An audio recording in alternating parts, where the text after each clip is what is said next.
Hi, I'm Luna and welcome to Windflower Wicca. Today we're going to be discussing all things crystals, crystals you should own, how to cleanse them, how to charge them, and much more. I have previously done a video on my entire crystal collection and you can click up there somewhere if you want to see it. Today I'll just be going through the basic crystals you want to purchase, either if you're a budding Wiccan who is just learning about the craft and getting into it, or if you're a seasoned Wiccan who's just getting into crystals, or if you're in it just for the aesthetic. I hope you can learn something from this. The first thing we're going to go through is purchasing a stone.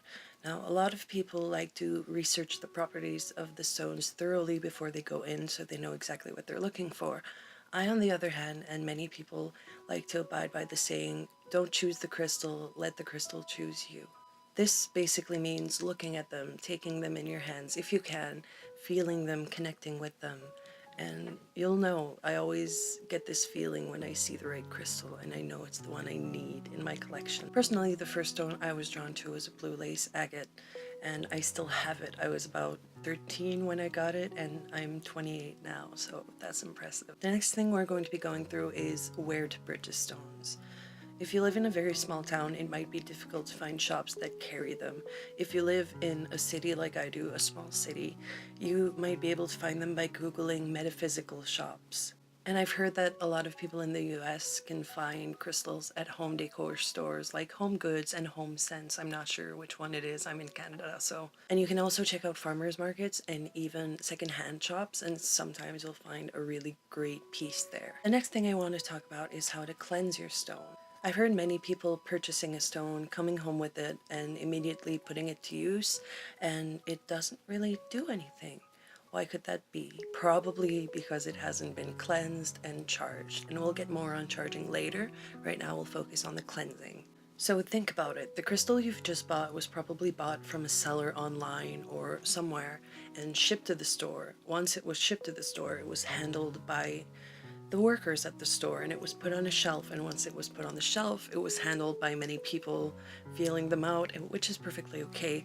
But think about it, all this energy will have been absorbed by your crystal and it needs to be cleansed because it's carrying positive, negative, all sorts of energy. While on display it was probably touched by a large number of people. Cleansing can be done in a few different ways. You can cleanse the stone by holding it in the smoke of either a smudging stick, resin incense, or regular incense. Pretty much any smoke will do. A lot of people prefer lavender, sweetgrass, and sage for their purifying properties, but personally when I'm purifying a stone, I really like rose-scented incense. One of the most popular methods and easy methods is water cleansing. This can be done in a couple ways. You can either dip the stone in water or salt water, or run it through tap water. A lot of people will argue that tap water isn't pure enough and you should use purified water, but you know, I'm kind of on a budget. Tap water's fine for me, as long as it's a running water source. Now you do want to be careful because many stones that aren't quartz-based and aren't tumbled can have a hard time in water. They can be very porous, like selenite and amber. Some stones will literally disintegrate in water. So if you're a beginner, you'd probably be best sticking with the smoke method until you're a little more educated on the different types of stones. The next two methods are probably the simplest, and that is moon cleansing and sun cleansing, and that's exactly what it sounds like. Moon cleansing is done preferably by a full moon, and you leave your stones by a windowsill. Even if it's cloudy, it's okay, the moon's energy is still there, and you leave them overnight. The benefit of this is that the full moon will also charge your stones, quite like the sun. One other thing to note is that if you're using the sun can bleach. Many stones like amethyst will lose its purple color.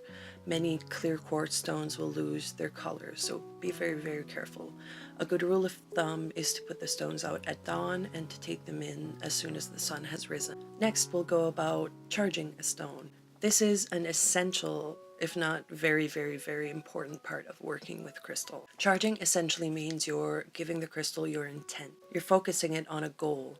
You can charge crystals altogether or individually. Altogether if they're for the same purpose, but I prefer to do it individually because I feel I can put more of myself into the stone. Some examples of why you charge a stone is amethyst to boost your creativity or to get through a writer's block, or you could use blue lace agate to help your communication and help you speak up a little bit, or even use rose quartz to help bolster friendships. Like with cleansing, there's a couple ways to go about charging. The most popular way is by the light of the full moon, and this means you can get an even rotation and keep your crystals nice and charged. You can also do the dawn to sunrise method, so to not fade your crystals in order to charge them. Sunlight is a very powerful tool when it comes to charging.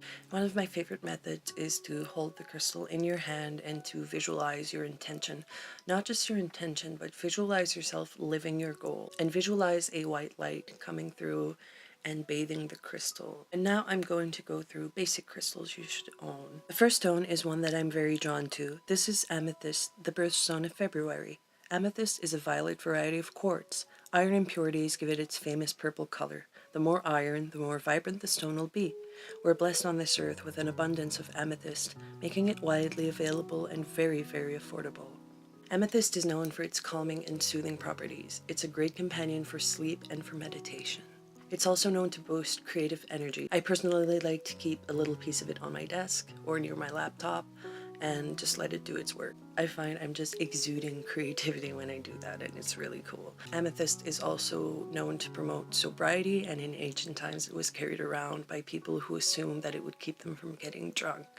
I'm not sure that works. The next stone I have to show you is selenite. A variety of gypsum, selenite is a stone with a very high vibration as it's composed of many tiny fibers.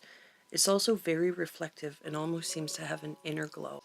I find a piece of selenite really brings light into the room. Selenite is one of the few self-cleansing crystals, meaning you don't have to cleanse it. It literally cleanses itself, and it will cleanse the crystals around it. So you can just leave a piece of selenite in the on a plate and surround it with stones, and those stones overnight or over the course of about 48 hours will be cleansed. It has a strong connection to the third eye chakra and can help awaken psychic abilities and help connections with the divine. And it can also be used with other stones as a way to kind of amplify their powers, so that's pretty cool. The next crystal is hematite.